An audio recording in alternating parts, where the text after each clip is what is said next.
Hi friends, welcome to the channel. ఈ వీడియోలో మనం చూడబోతున్నాం నెవర్ లెట్ గో అని చెప్పి ఒక ఇంగ్లీష్ మూవీ రివ్యూ.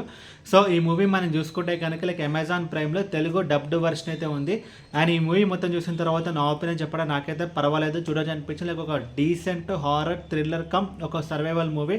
అండ్ ఇప్పుడు సినిమా స్టోరీ విషయానికి వస్తే కనుక ఒక ప్రపంచం అయితే ఉంటుంది. సో ఆ ప్రపంచంలో మనుషులు అంటే ఎవరైతే ఉంటారో జస్ట్ ముగ్గురు ఉంటారు. సో ఒక తల్లి అండ్ ఇద్దరు పిల్లలు. సో వాళ్ళకి ఒక ఇల్లు అనేది ఒక ప్రొటెక్షన్గా అయితే ఉంటుంది. సో ఇల్లు దాటి వాళ్ళు బయటకు వస్తే కనుక అక్కడ ఉన్న ఈవిల్ ఫోర్సెస్ అన్నీ వాళ్ళని చంపేసి సో వాళ్ళు కూడా దయ్యాలకి అయితే మారిపోతుంటారనమాట. సో బట్ ఒక సిచ్యువేషన్లో వాళ్ళు ఆ ఇంటి నుంచి బయటకు రావాల్సిన ఒక సెటప్ అయితే ఉంటుంది అనమాట. సో వాళ్ళు ఆ సిచ్యువేషన్లో ఏంటంటే ఒక ఇంటి నుంచి బయటకు అయితే రావాలి అని ఆ తర్వాత ఏం జరిగింది అనేది మిగతా స్టోరీ.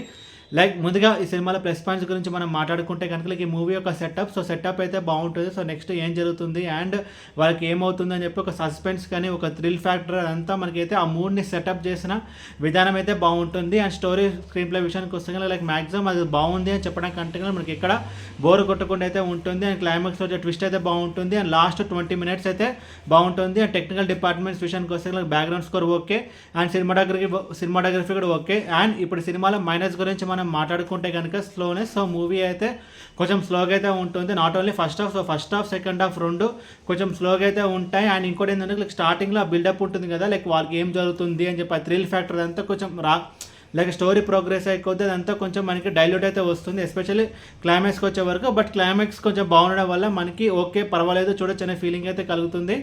అండ్ ఈ మూవీని మీరు చూడాలి అనుకుంటే అమెజాన్ ప్రైమ్లో తెలుగు డబ్డ్ వర్షన్ అయితే ఉంది. అనేది ఫ్యామిలీ వాచబుల్ అంటే నా సజెషన్ అయితే వద్దు, బికాస్ అడల్ట్ సీన్స్ అంటూ ఏం లేవు, కానీ కొంచెం విజువల్గా అది మనకి కొంచెము డిస్టర్బ్ అనేది చేస్తుంది. అండ్ ఈ మూవీకి నేను ఇస్తున్న రేటింగ్ 2.75/5. అండ్ ఈ వీడియో మీకు నచ్చితే కనుక లైక్ కొట్టి షేర్ చేసి మీ ఫ్రెండ్ అందరూ సబ్స్క్రైబ్ చేయించండి. అండ్ మీకు ఇంకేమైనా వేరే సినిమా రివ్యూస్ కొన్నప్పుడు కింద కామెంట్ బాక్స్లో కామెంట్ చేయండి. Thank you.